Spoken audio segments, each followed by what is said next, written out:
Bem, agora vamos então meditar um instante na palavra do Senhor em Mateus capítulo 12. Eu queria, na verdade, hoje à noite falar sobre esse texto e eu vou apenas introduzi-lo hoje. Eu não vou falar muito aqui, vou falar pouquinho. Eu só quero introduzir esse texto porque, na verdade, é o texto que a gente vai falar hoje à noite. E os irmãos que estiverem aqui à noite vão poder ouvir uma exposição um pouco mais detalhada dele, mas hoje eu quero introduzir esse texto, capítulo 12, versos 22 até o 35 do Evangelho de Mateus. Mateus 12, 22 a 35, diz assim: Trouxeram-lhe então um endemoniado, cego e mudo, e ele o curou, de tal forma que o cego e mudo falava e via. E toda a multidão se admirava e dizia: Não é este o filho de Davi? Mas os fariseus, ouvindo isto, diziam: Este não expulsa demônios, senão pelo poder de Beelzebu, príncipe dos demônios. Jesus, porém, conhecendo os seus pensamentos, disse-lhes: Todo reino dividido contra si mesmo acaba em ruína, e toda cidade ou casa dividida contra si mesmo não subsistirá. E se Satanás expulsa Satanás, está dividido contra si mesmo. Como, pois, subsistirá o seu reino? Se eu expulso demônios pelo poder de Beelzebu, por quem expulsam os vossos filhos? Portanto, eles mesmos serão os vossos juízes. Mas se eu expulso demônios pelo Espírito de Deus, certamente é chegado a vós o reino de Deus. Ou como pode alguém entrar na casa do valente e roubar os seus bens, se primeiro não amarrá-lo, saqueando então a sua casa? Quem não é por mim, é contra mim. E quem comigo não ajunta, espalha. Portanto, eu vos digo, todo pecado e blasfêmia se perdoará aos homens, mas a blasfêmia contra o Espírito não será perdoada. Se alguém disser alguma palavra contra o Filho do Homem, isto lhe será perdoado, mas se alguém falar contra o Espírito Santo, isto não lhe será perdoado, nem neste mundo, nem no futuro. Ou fazei a árvore boa e o seu bom fruto, ou fazei a árvore má e o seu fruto mau, pois pelo fruto se conhece a árvore.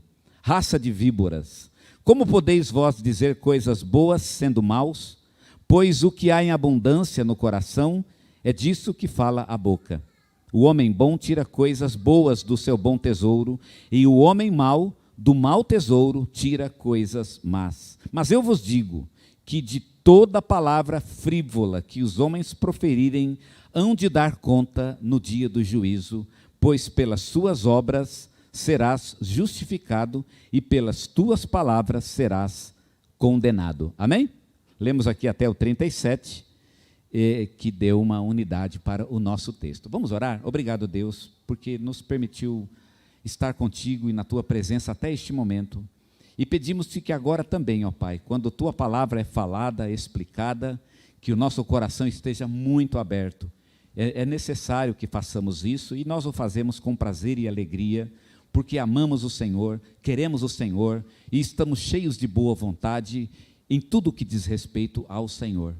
Esse é o nosso espírito nesta manhã, e é assim que nos colocamos na presença do Senhor para te ouvir, e o fazemos no nome do nosso querido Senhor Jesus. Amém. Eu já falei para vocês que Mateus ele é fascinado com a ideia de uma pessoa rejeitar Jesus, uma pessoa dizer não para Jesus. Como é que se fala não para Jesus? Esse é um problema que Mateus enfrenta, e é uma coisa tão aguda em Mateus e tão forte em Mateus, que merece um estudo à parte. Eu também já falei para vocês que o problema da rejeição no Novo Testamento, e na Bíblia como um todo, ele é um pouco maior do que simplesmente uma questão psicológica, de uma pessoa de estar num bom dia, ele dizer sim para Deus, e se está num dia ruim, ele fala não para Deus. Acontece isso, você está num dia legal, você acordou de bom humor, você fala não, você fala sim para Deus. E se você está de mau humor, você fala não para Ele. Às vezes até acontece isso, eu acho que é um horror pensar assim, mas acontece talvez até com todo mundo, e talvez até já tenha acontecido com você também, e comigo também. Mas o problema não é esse. Esse é o menor dos problemas. A rejeição, ela tem algo cósmico, tem algo místico. A rejeição tem uma coisa meio universal, que tem a ver com outras forças que estão além da questão psicológica e da questão emocional. A rejeição de Jesus, ela envolve coisas do inferno, coisas do futuro, do mundo do além. No texto que a gente acabou de ler, Jesus fala do mundo do além. Então mexe com coisas que estão além do momento, da emocionalidade, da questão de espiritualidade fraca ou espiritualidade mais forte, da carnalidade, da impiedade ou da santidade. Ela vai muito além disso. Nós já citamos e mencionamos aqui para vocês um exemplo, aonde no capítulo 9 de Romanos, Paulo fala sobre a rejeição. É o tema daquele capítulo, a rejeição. Por que as pessoas rejeitam? E Paulo mostra que a rejeição, ela tem até um propósito. Deus tem até uma, digamos assim, uma vontade, um plano, um propósito histórico na própria rejeição. Um plano que vai desembocar no final dos tempos e que vai mexer com toda a história e que, por fim, vai desencadear o fim de toda a humanidade, o fim da volta de Cristo. Então a rejeição é algo maior, de fato, e é por isso que Mateus é tão fascinado com esse tema. E no capítulo 12, Mateus faz uma espécie de clímax da rejeição. Jesus já vem sendo rejeitado nos capítulos anteriores, mas no capítulo 12 parece que o negócio toma uma proporção gigantesca, e no momento da maior rejeição, Jesus está na sua própria cidade, ele está em Nazaré, ou seja, era o lugar onde ele mais deveria ter sido aceito, entre as pessoas que já o conheciam. As pessoas que o rejeitam são os escribas e os fariseus, que são grandes religiosos, ou seja, pessoas que conheciam a Bíblia, conheciam o Velho Testamento, e que seria natural de que o aceitassem, mas são exatamente os que o rejeitam. Em outras palavras, o capítulo 12, ele condensa, de certa forma, a rejeição, e no capítulo 12 acontece uma coisa que não tinha acontecido até então. Digamos, numa espécie de clímax da rejeição, Jesus é chamado de diabo. E nós já falamos várias vezes aqui, no último domingo, né, que nós já introduzimos esse assunto, que quando chamaram Jesus de o diabo, aí Jesus ele parou, e agora vamos conversar sobre isso.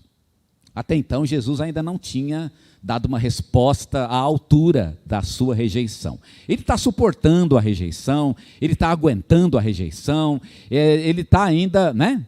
Ele está ainda permeável à rejeição. Mas quando chega nesse momento, ele é chamado de diabo, aí Jesus, agora chega. Agora vocês vão ouvir. E aí Jesus faz um discurso muito duro, no capítulo 12, e ele faz um ensino muito difícil. Eu quase gosto de que os fariseus e escribas tenham rejeitado Jesus, porque isso deu a Jesus a oportunidade de falar desse ensino, que não sei se de outra forma ele teria dito, o ensino sobre a blasfêmia contra o Espírito Santo, e que até hoje é uma espécie de tabu na igreja, né? Quando se fala sobre isso, a gente fala com uma certa reverência, e tem toda razão de falar sobre isso com reverência, porque realmente é um ensino muito sério e muito grave. Imagine um pecado que não tem perdão nem nessa vida e nem na vindoura. Mas eu não quero falar sobre esse pecado. Talvez nem à noite nós vamos falar especificamente sobre o pecado, mas eu quero mostrar o que está por trás desse texto e o que está por trás deste ensino, e que talvez seja realmente o mais importante desse texto. Como introdução ao texto, eu disse que faria uma pequena introdução, eu quero mostrar só qual é o problema que Mateus coloca aqui nesse texto. Mateus coloca aqui nesse texto três perspectivas, três públicos diferentes nessa cena.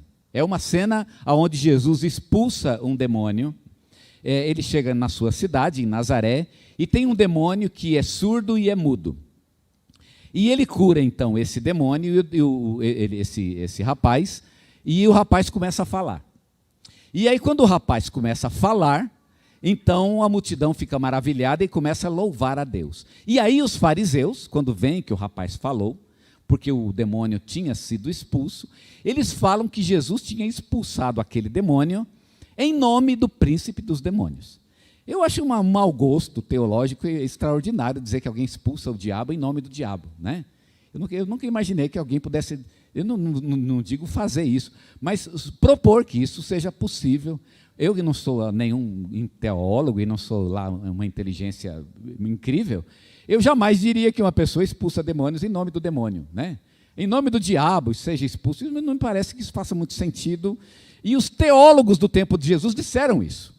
Seria como um médico perguntar em que lado está o coração. Por exemplo, um cardiologista, nós temos um aqui na nossa igreja. Imagina ele, de repente, num acesso de ignorância, perguntar de que lado mesmo que fica o coração. Gente, é muito básico, isso não tem nenhum sentido. Ele deve estar brincando. E quando a gente vê os fariseus e escribas falarem, ele expulsa demônios em nome do diabo, eles devem estar brincando, sério mesmo. Eu não falaria uma besteira dessa. Eu ia, digamos que eu queira rejeitar Jesus, eu ia inventar uma outra ideia, não é? Uma coisa mais inteligente, porque isso não tem o menor sentido, e Jesus agora responde mostrando que realmente não há nenhum sentido. A resposta de Jesus é incrível. Ele vai falar coisas realmente muito incríveis, e que nós deveríamos ler com muita atenção e degustar por muitos dias, como eu fiz, inclusive, quando li Mateus. A resposta de Jesus, ela está dividida em 3 momentos, 3 partes. Primeiro, Jesus mostra as pessoas falando, o texto mostra as pessoas falando coisas más de Jesus, no capítulo 12, versos 22 a 23. Depois, no 33 até o 37, Jesus vai mostrar que o que essas pessoas estão falando, na verdade, tem uma origem no coração delas. Na verdade, não é o que elas estão falando que é o problema. De fato, você falar uma besteira é bem ruim, e você já deve ter falado muita besteira, como eu também já falei. O problema de você falar uma besteira é de onde veio essa besteira. Imagina o lixo de onde veio essa besteira. Então, quando você fala uma besteira, uma coisa que não tem sentido, quando você fala uma coisa que não é correto, algo que é um lixo de fato, Jesus vai mostrar, é porque o teu coração é lixo. De onde você tirou isso? Então, quando sai uma coisa da boca, a pergunta que a gente deveria fazer é de onde saiu isso, e é mais ou menos nessa linha que eu quero falar hoje à noite. De onde vêm as nossas palavras? De onde vem uma palavra como essa? Jesus expulsa demônios em nome do diabo. De onde vem isso? Imagina o coração que diz uma coisa dessa. Imagina o que tem lá dentro. Se dá para tirar isso do coração, imagina o que tem nesse coração, e Jesus fala sobre isso. As palavras dessas pessoas têm origem no coração. Eles falam coisas más porque o coração deles é mau. E por fim, no 38 até o 45, Mateus, ele mostra então a maldade em si. Já que existe maldade no coração, que maldade é essa? E aí Mateus abre, de certa forma, abre a ferida e mostra então a ferida com toda a sua maldade. Bem, vamos descrever aqui o problema. Primeiro, o endemoniado é curado, versículo 22. Depois tem a reação da multidão. A multidão louva a Deus. Versículo 23, e aí a rejeição dos fariseus, versículo 24. Olha que interessante, um endemoniado é curado, a multidão reage louvando, os fariseus reagem blasfemando. E é nessa linha que Mateus vai construir o seu texto. Nós temos aqui 3 casos, 3 pessoas, ou 3 públicos diferentes. O endemoniado, a multidão, e os fariseus. Cada um reage a Jesus de uma forma diferente. Nós vemos nesses versos que tem pessoas que todos eles falam. Todo mundo fala. O endemoniado era mudo e fala, porque é curado por Jesus. A multidão até então está calada, mas quando o endemoniado é curado, a multidão fala, e quando ela fala, ela louva a Deus. Os fariseus falam. Mas o que os fariseus falam? O versículo 24 diz o que eles falam. Mas os fariseus, ouvindo, diziam: este não expulsa demônios, senão pelo poder de Beelzebu, o príncipe dos demônios. É interessante a ideia de que eles abrem a boca e falam. Porque o demônio, que era mudo, até então era mudo, mas de repente o rapaz também falou. Só que quando o rapaz falou, foi maravilhoso, desencadeou o louvor. Mas quando os fariseus falam, o louvor acaba. Quando os fariseus abrem a boca, é como se o que havia de Deus naquele ambiente, tudo aquilo que foi construído para louvar, para engrandecer a Deus, tudo aquilo cai por terra com uma palavra horrível que os fariseus falam. Cada um desses textos, então, tem pessoas falando. O endemoniado fala, a multidão fala, os fariseus falam. A cura do endemoniado, que também é mudo, é o ponto que desencadeia que todo mundo fale. Quando o endemoniado é curado, parece que todo mundo abre a boca. O endemoniado glorifica a Deus com a sua cura. A multidão glorifica a Deus louvando, e os fariseus blasfemam contra Deus por causa da cura. O que é curioso, por que aquilo que provoca louvor em um, provoca blasfêmia em outro? Aquilo que é incrível na visão de um, é horroroso na visão de outro. São 3 reações diferentes à maneira como Jesus trabalha. O endemoniado fica feliz, a multidão fica maravilhada e os fariseus ficam escandalizados. Também existe uma relação aqui com o ver. O ver. O endemoniado era cego e ele viu. A multidão viu Jesus. Louvou a Deus porque viu, entendeu quem Jesus era, mas os fariseus, eles continuaram cegos. O que é curioso, porque o endemoniado tinha um demônio. E os fariseus têm o quê? Vocês têm um demônio? Até podia perguntar, por que vocês são cegos ainda? Vocês também têm um demônio? Ou isso é de vocês mesmos? É o diabo ou é você? Porque eles estão dizendo que Jesus tem um diabo dentro deles. Mas Jesus está fazendo bem. E vocês estão blasfemando. É o diabo ou é vocês mesmos que são ruins?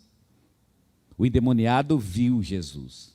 A multidão viu Jesus. Mas os fariseus, esses continuaram cegos. Afinal, e no final de tudo, todos no início desse texto estão doentes. O endemoniado era doente, mas ele foi curado da cegueira e da mudez. A multidão estava doente, mas o coração foi curado da cegueira e da mudez. A multidão viu Jesus e louvou a Deus. Os fariseus, esses continuaram cegos, mas falaram. Talvez esse seja o grande problema. É cego falando. Ele não sabe do que está falando. Os fariseus continuam doentes. Eles estavam tão doentes no final do texto, quanto o endemoniado estava doente no início do texto. Agora com uma agravante. O endemoniado tinha sido curado, mas os fariseus no final não tinham sido curados. Esse texto me deixa muito impressionado e muito tocado. Como é que depois que Jesus faz a sua obra, alguns não são curados? Depois que Jesus fez a sua obra, alguns simplesmente não foram tocados por ele. Jesus não chegou na vida de alguns. Ele foi, fez a obra, muitos inclusive foram curados, ele fica contente, mas parece que alguns simplesmente não o são. E isso me faz perguntar, por que algumas pessoas não são curadas? Por que algumas pessoas não recebem a obra de Deus em sua vida? Porque parece que quando Deus vai fazer uma obra na vida de uma pessoa, faz o contrário. Devia fazer o bem, é como se tivesse feito o mal. Jesus foi quase ruim para os fariseus, não é verdade? A gente pensa bem, gente, Jesus foi ruim. Na verdade, depois que Jesus terminou a sua obra, os fariseus estavam piores do que quando começou. Por quê? E eu fiquei me perguntando, será que não tem pessoas assim? Será que eu mesmo não sou assim? Ou fui assim? Sabe qual é o problema dos fariseus? É que o coração deles está fechado. A obra que é muito linda e maravilhosa, para muitos, não funciona na vida deles.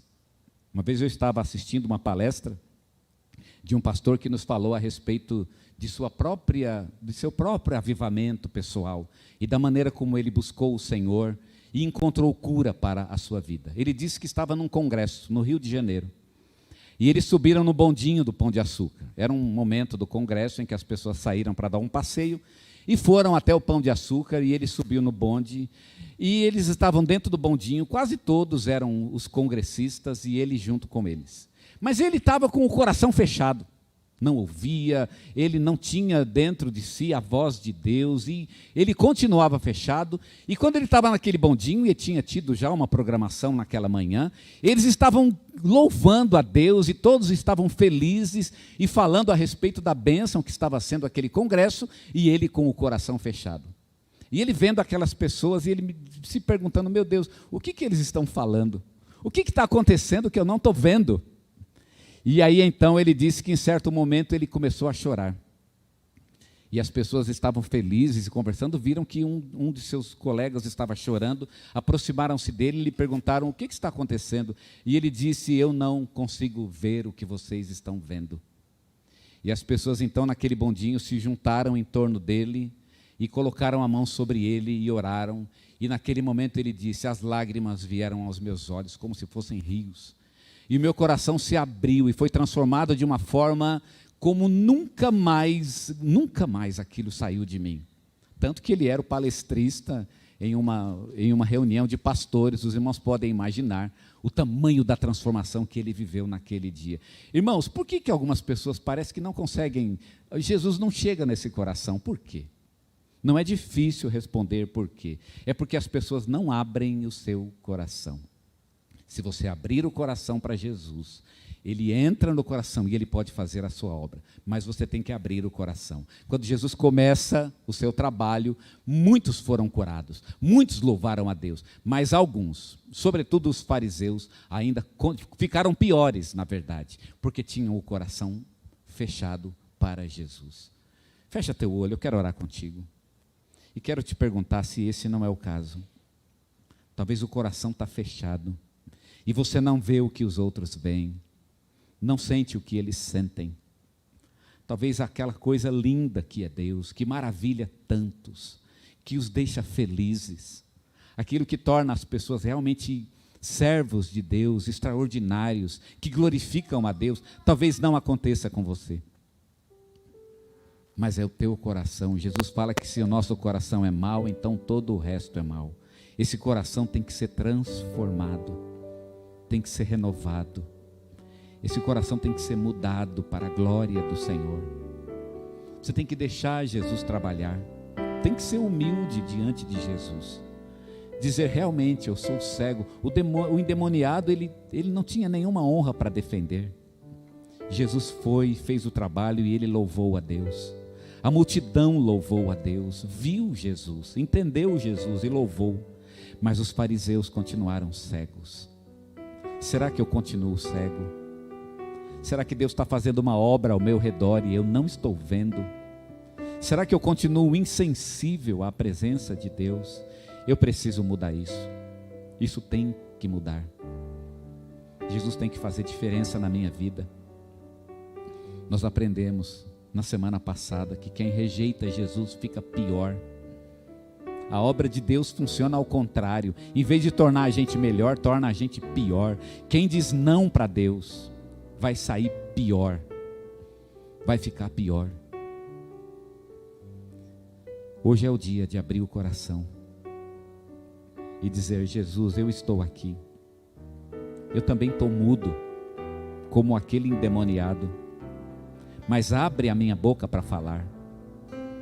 Abre a minha boca para dizer as palavras corretas. Enche o meu coração de tal maneira que ele seja transformado, renovado. E por fim, ó Jesus, quando ele se encher das coisas boas e das maravilhas de Jesus, quando ele se encher de bons tesouros, eu vou poder abrir a boca e o que vai sair é louvor. Eu vou abrir a boca e o que sai é edificação, é bênção. O que sai é flor, é perfume que glorifica a Deus. É isso que tem que sair da minha boca, porque é disso que precisa estar cheio o meu coração. Então agora a gente clama ao Senhor e se permite ser transformado.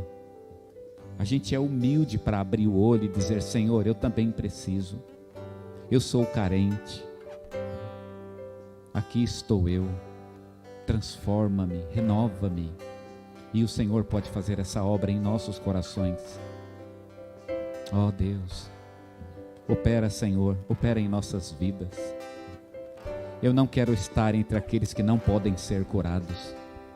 Aqui está a tua igreja, Senhor, e a tua igreja não quer ficar entre aqueles que não são curados, aqueles que não podem receber a obra de Deus, aqueles que estão fechados, para que Jesus trabalhe nesses corações, para que Jesus faça a sua obra transformadora. Não, Senhor, não, eu não quero ser desse tipo. Eu quero ser como a multidão, ou mais ainda, como aquele endemoniado, que recebeu a obra de Jesus e que foi transformado e renovado para Deus e que glorificou a Deus com a sua cura. Senhor, aqui está o coração que precisa de cura. Aqui está a vida que precisa de cura, Senhor. Aqui está a mente, ó Deus, que precisa da cura de Jesus Cristo, aberta, pronta para o teu trabalho, pronta para que o Espírito Santo administre o seu remédio santo. A palavra de Deus que purifica, que renova, que transforma. A palavra de Deus que faz novas todas as coisas, que cria o mundo e recria o nosso próprio mundo, a nossa própria vida, de tal forma que Deus é glorificado nisto. Então aqui estamos nós, Senhor, abertos e prontos para a cura. Nós não estamos fechados. Aquele endemoniado tinha um demônio dentro de si, o próprio diabo estava dentro dele, mas Jesus pôde fazer a obra. Os fariseus, que nem estavam endemoniados, tinham coisas ruins no coração deles, coisas tão horríveis, que levavam eles a dizerem coisas horríveis. Jesus, eu não quero isso no meu coração, tira, Senhor. Eu não quero saber dessas coisas, Senhor. Isso atrapalha a minha vida, isso destrói meu coração, isso mancha a minha alma. Eu quero um coração transformado, renovado, coração ensinado por Jesus, como acabamos de cantar. É o que eu desejo para a minha vida. Jesus, administra a tua cura, opera a transformação, faz tua obra, Senhor. Nós queremos, estamos prontos e abertos para isso. Quando o Senhor começar a administrar, nós vamos aceitar a obra e deixar que ela mude, renove, e que no final seja louvor e glória para o nosso Pai. Eu clamo assim, Senhor, clamo no nome poderoso desse Jesus, o incrível Jesus a quem servimos e louvamos. Amém, Senhor.